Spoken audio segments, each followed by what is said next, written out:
Hello guys, I hope you're doing well. This is my first video from my new place, and as you can see there is nothing behind me yet, no decorations, no lighting, no good equipment to make good quality videos, but I thought it's a good idea to speak about the S-300 news of today. The Russian Minister of Defense, he declared that Russia, in retaliation to downing the Russian Il-20, they will provide an S-300 defensive missiles to Syrian Army. In 2013, Russia stopped the delivery of this weaponry to Syria, in my opinion, for two main reasons. One of them was the declared reason, which is Israel protested and practiced diplomatic and political pressure on Russia to stop the delivery of this kind of weaponry to Syria. But the second reason is, which wasn't declared, was that these so-called rebels, they were in 2013-2014, they were invading the Syrian military posts and they were destroying the Syrian air defense systems. So imagine that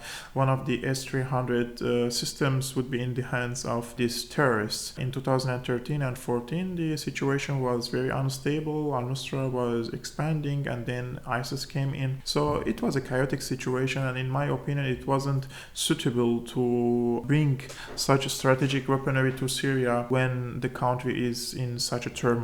But now things have changed, and after downing the Il-20, Russia said that in retaliation we will hand over this weaponry to Syria in order to protect its skies, and they will also provide Syria with technology to jam the aircrafts or the fighter jets of Israel. In my opinion, this is a game-changing news, and the military equations and the rules of engagement will change. Let's remember that a few months ago, when Israel was bombing Syria, from the Syrian skies, Syria gunned down with its old air defense systems and an Israeli F-16, and since then Israel didn't penetrate the Syrian airspace.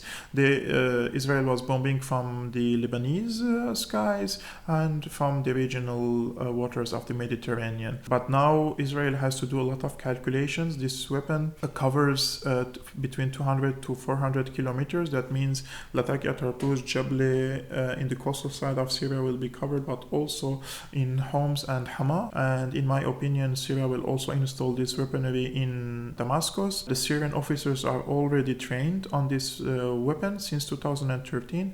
So after the installation of these weapons, Syrian army can use it immediately. There is another reason, in my opinion, why Russia provided this S-300 to Syria at this particular moment, which is the stationing of the American, British and French warships in the Mediterranean, and they were threatening to bomb Syria under the pretext of the chemical weapons in Idlib. But since the Idlib operation is delayed and there is a deal between Turkey and Russia, the strikes of the Americans and the Western governments could be also delayed, because if Turkey failed to break the bond between Al-Nusra and the smaller terrorist groups and failed to disarm the radical jihadists and create this buffer zone in Idlib and to reopen the highways of Aleppo, Latakia, Aleppo, Hama, that means the Syrian army will resort to the military solution again to recapture Idlib from these jihadists. And if Syrian army attacks, I believe the white helmets, they will do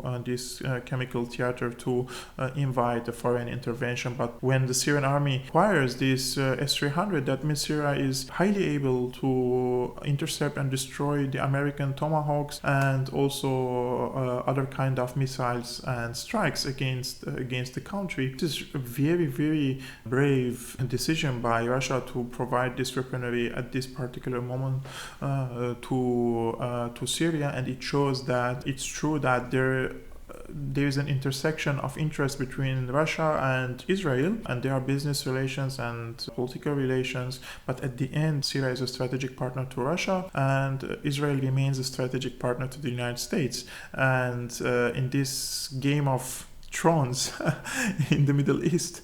If Russia has to choose, it will choose Syria over other players. So this is a very positive and important news, and it will have a positive impact on the military situation in Syria, and this buries the regime change project in Syria, and Syria will be capable of defending itself more efficiently against future possible strikes, whether it's by Israel or by the Americans. This was very clear from the statement of Shoigu, the defense minister of Russia, when he said that the delivery of these weapon systems will cool down the hot heads in the Mediterranean. He is referring to the Americans and its allies in the Mediterranean who are ready to act and commit an act of aggression against Syria. So let's see how will Israel react and will retaliate or not against such a decision by Russia, and how will the diplomatic and business relations will be between Tel Aviv and Moscow. If you guys can predict how will Israel react in this regard, I'm trying to figure out, but until this moment there is no official statement, and we are waiting to see how will Israel act after this decision by Russia to defend its ally in Syria. So if you have any guys predictions and analysis, please write it in the comment section. Let's see if your analysis will become true or not.